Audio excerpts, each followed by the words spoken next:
درود شریف پڑھ لو۔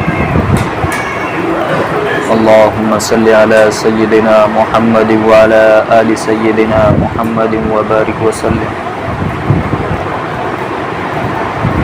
الحمد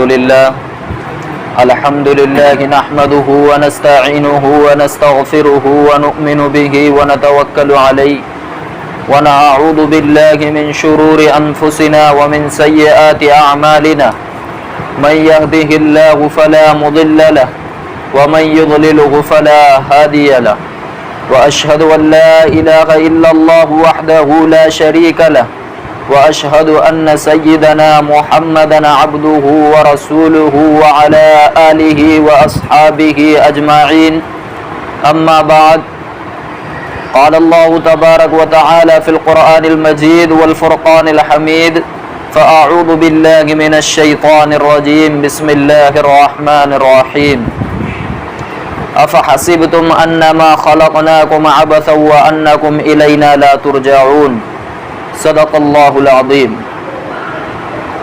قال النبي صلى الله عليه وسلم، بلغوا عني ولو آية، أو كما قال عليه الصلاة والسلام۔ اللہ تبارک و تعالیٰ کا بہت بڑا احسان ہوا، کرم ہوا، فضل ہوا کہ اللہ تبارک و تعالیٰ نے ہمیں ایمان والا بنایا۔ ایمان کا مل جانا یہ بہت سعادت مندی کی بات ہے، سعادت مندی کی بات ہے۔ یہ ایمان اتنا قیمتی ہے کہ حدیث میں آتا ہے کہ دنیا اور دنیا میں جو کچھ ہے اور زمین اور آسمان تمام چیزوں کو ایک ترازو میں، ایک پرڑے میں رکھ دیا جائے اور دوسرے پرڑے میں لا الہ الا اللہ کا اقرار رکھ دیا جائے تو لا الہ الا اللہ والا پرڑا بھاری ہوگا۔ تو اللہ تبارک و تعالیٰ نے ہمیں جو سب سے قیمتی نعمت عطا کی وہ کون سی ہے؟ وہ ایمان ہے۔ اللہ تبارک و تعالیٰ نے ہمیں ویسے تو بے شمار نعمتیں عطا کی ہوئی ہے۔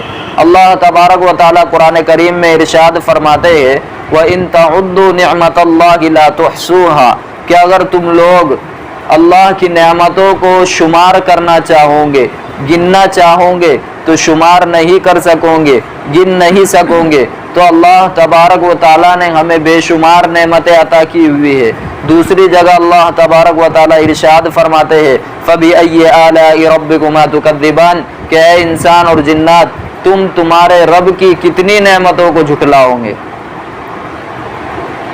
تو اللہ تبارک و تعالیٰ نے جو ہمیں نعمتیں دی ہوئی ہے ان نعمتوں پر ہمیں اللہ تبارک و تعالیٰ کا شکر ادا کرنا ہے، اللہ تبارک و تعالیٰ کا شکر ادا کرنا ہے۔ اگر ہم اللہ رب العزت کا شکر ادا کریں گے تو اللہ رب العزت نعمتوں میں اضافہ کریں گے۔ اللہ رب العزت قرآن پاک میں ارشاد فرماتے ہیں، لَإِن شَكَرْتُمْ لَأَزِيدَنَّكُمْ وَلَئِن كَفَرْتُمْ إِنَّ عَذَابِي لَشَدِيدٌ، کہ اگر تم لوگ شکر ادا کرو گے، لَإِن شَكَرْتُمْ، کہ اگر تم شکر ادا کرو گے، لَأَزِيدَنَّكُمْ، تو میں اور بڑا کر دوں گا اور نعمتوں میں اضافہ کروں گا اور مزید عطا کروں گا، وَلَئِن كَفَرْتُمْ، اور اگر تم ناشکری کرو گے، إِنَّ عَذَابِي لَشَدِيدٌ، تو میری پکڑ سخت ہے۔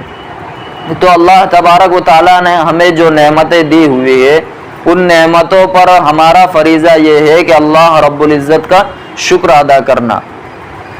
حضرت مولانا مفتی تقی عثمانی صاحب فرماتے ہیں کہ پورے دین کا خلاصہ ان دو باتوں پر ہے۔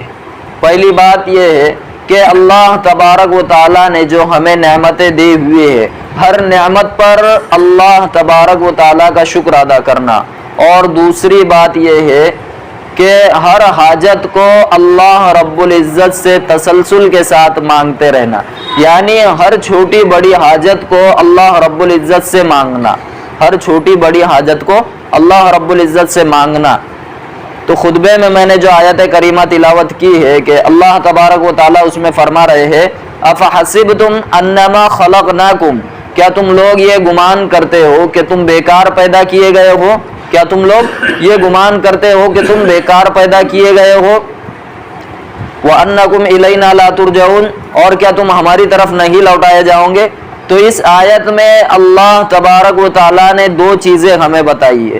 پہلی چیز یہ کہ تمہارے پیدا کرنے کا کوئی نہ کوئی مقصد ہے، اور دوسری چیز جو بتائی وہ یہ کہ ہمیں اللہ رب العزت کی طرف لوٹنا ہے، ہمیں اللہ رب العزت کی طرف لوٹنا ہے۔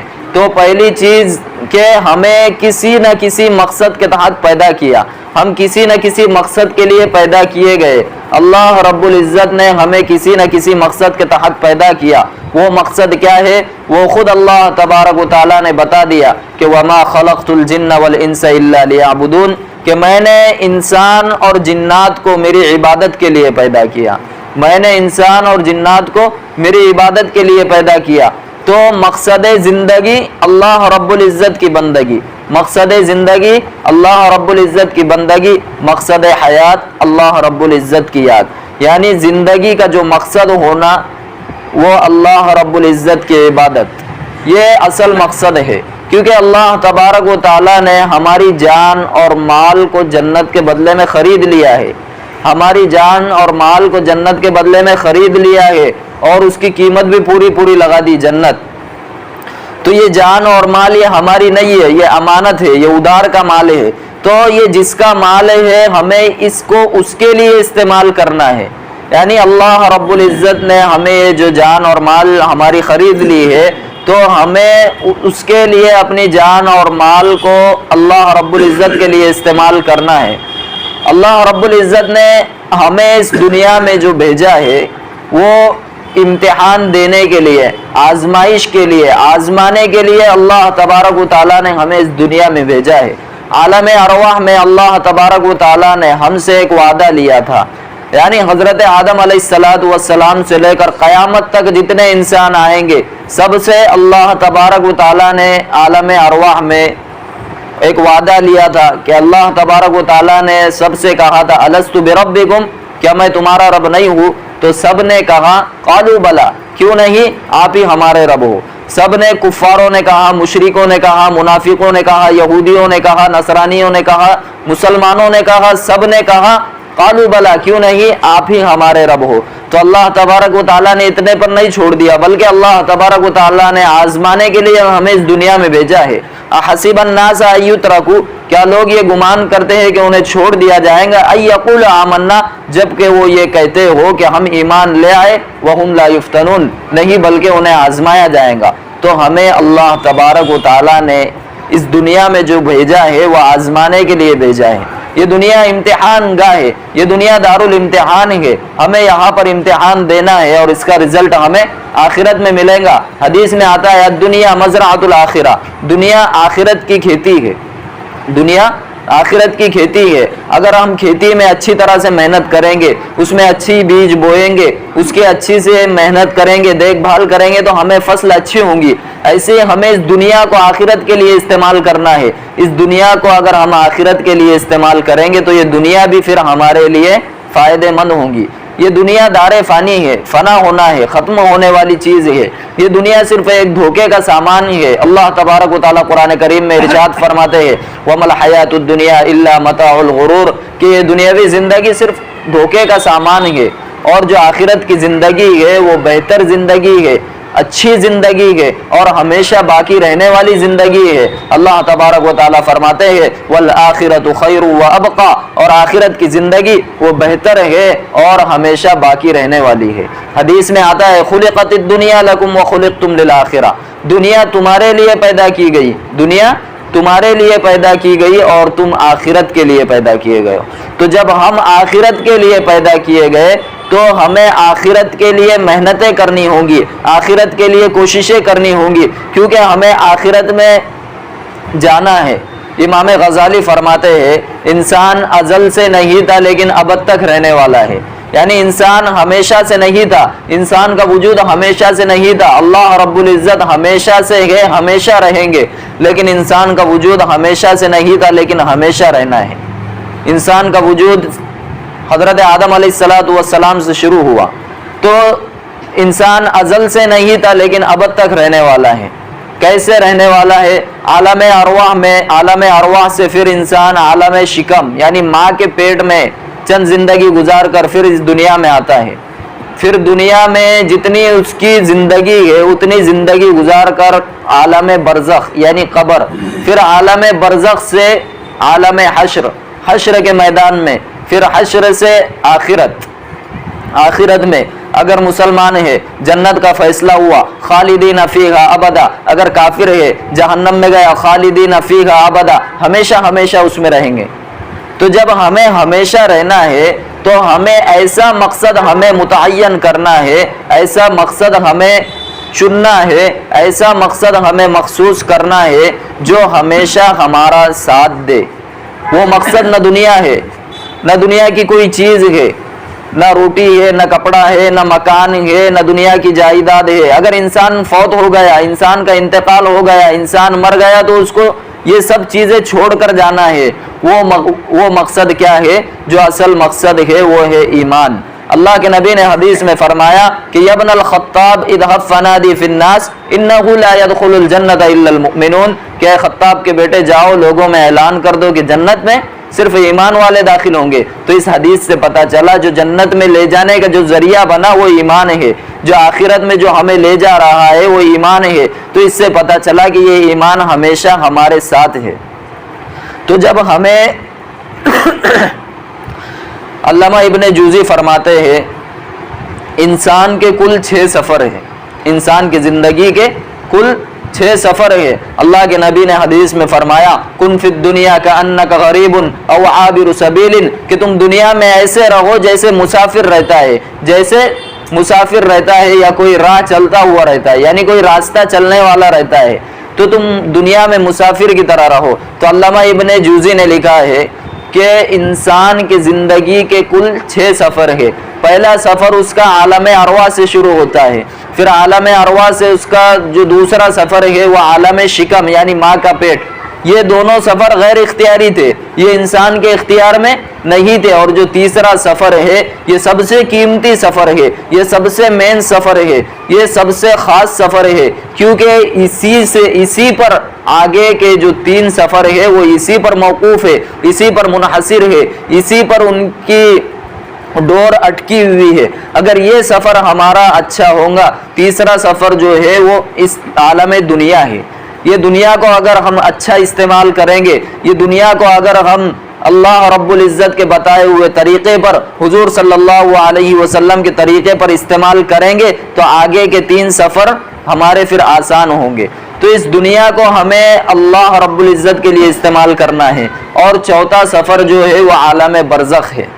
عالم برزخ میں یعنی قبر میں انسان سے 3 سوال کیے جائیں گے، من ربک، من نبیک، من دینک۔ پھر عالم برزخ سے عالم حشر، عالم حشر میں بھی انسان سے 5 سوال کیے جائیں گے کہ عمر کہاں خرچ کی، مال دیا تھا کہاں سے کمایا، کہاں خرچ کیا، جوانی کہاں خرچ کی۔ یہ 5 سوال انسان سے کیے جائیں گے۔ اور جو چھٹا سفر انسان کی زندگی کا جو ہے وہ ہے آخرت۔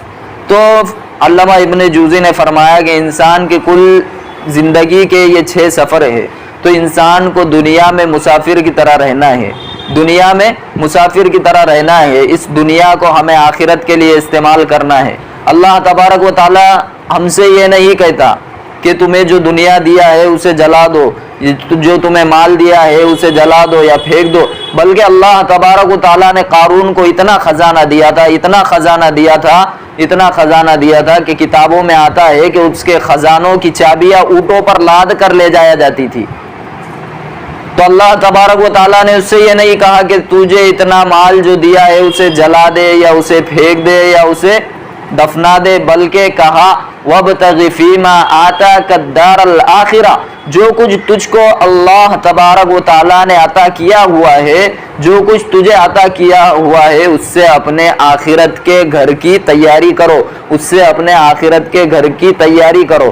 تو اللہ تبارک و تعالیٰ نے ہمیں جو کچھ دیا ہے اسے ہمیں آخرت کے لیے استعمال کرنا ہے، کیونکہ ہمیشہ ہمیں آخرت میں رہنا ہے، ہمیشہ ہمیں آخرت میں رہنا ہے۔ کیونکہ حدیث میں آتا ہے اللہ کے نبی نے فرمایا کہ دنیا تمہارے لیے پیدا کی گئی، خلقت الدنیا لکم۔ تو جب دنیا ہمارے لیے بنائی گئی، دنیا ہمارے لیے پیدا کی گئی، تو جتنی دنیا ہمارے مقدر میں ہوں گی اتنی ہر حال میں مل کر رہیں گی، اتنی ہر حال میں مل کر رہیں گی۔ لیکن خلقت الدنیا لکم وخلقتم للآخرہ، جو ہم آخرت کے لیے پیدا کیے گئے ہیں تو ہمیں اس کے لیے محنتیں کرنا ہے، اس کے لیے کوششیں کرنا ہے، اس کے لیے ہمیں زیادہ معاش ساتھ میں لے جانا ہوگا، زیادہ معاش ساتھ میں لے جانا ہوگا، یعنی توشہ ہمیں آخرت کا توشہ ہمیں ساتھ میں لے جانا ہوگا، ہمیں آخرت کے لیے کوششیں کرنی ہوں گی، آخرت کے لیے محنتیں کرنی ہوں گی۔ تو الحمدللہ ابھی رمضان بھی آ رہا ہے، تو اللہ تبارک و تعالیٰ نے ہمیں جس مقصد کے لیے پیدا کیا گیا، ہمیں جس مقصد کے لیے پیدا کیا ہے، اللہ رب العزت کی عبادت، تو کم سے کم اس مہینے میں ہم اللہ رب العزت کو زیادہ سے زیادہ، بلکہ پورا وقت ہم اللہ رب العزت کی عبادت میں گزارے۔ یہ مہینہ بہت قیمتی مہینہ ہے، یہ مہینہ بہت قیمتی مہینہ ہے۔ حدیث میں آتا ہے، اللہ کے نبی نے فرمایا شعبان شہری، شعبان میرا مہینہ ہے، اور رمضان اللہ تبارک و تعالیٰ کا مہینہ ہے، ورمضان شہر اللہ، اور رمضان اللہ کا مہینہ ہے۔ تو ہمیں کم سے کم اس مہینے میں ہم جس مقصد کے لیے پیدا کیے گئے ہیں اس مقصد کو ہم مد نظر رکھیں۔ ہم صرف رمضان کو اس لیے سمجھتے ہیں کہ اس میں یا تو صرف روزے فرض کیے گئے یا پھر تراویح، یہ دونوں عبادتیں خاص اسی کی ہے، لیکن اس میں ہم جس مقصد کے لیے پیدا کیے گئے، جس مقصد کے لیے دنیا میں ہم بھیجے گئے، اس مقصد کو ہمیں مد نظر رکھتے ہوئے زیادہ سے زیادہ وقت اللہ رب العزت کی بندگی میں، اللہ رب العزت کی عبادت میں ہمیں صرف کرنا ہے، اللہ رب العزت کی بندگی میں ہمیں زیادہ سے زیادہ وقت خرچ کرنا ہے۔ تو بتاؤ بھائی ساتھی، اللہ تبارک و تعالی ہمیں رمضان میں زیادہ سے زیادہ عبادت کرنے کی توفیق عطا فرمائے۔ وآخر دعوانا الحمد للہ رب العالمین۔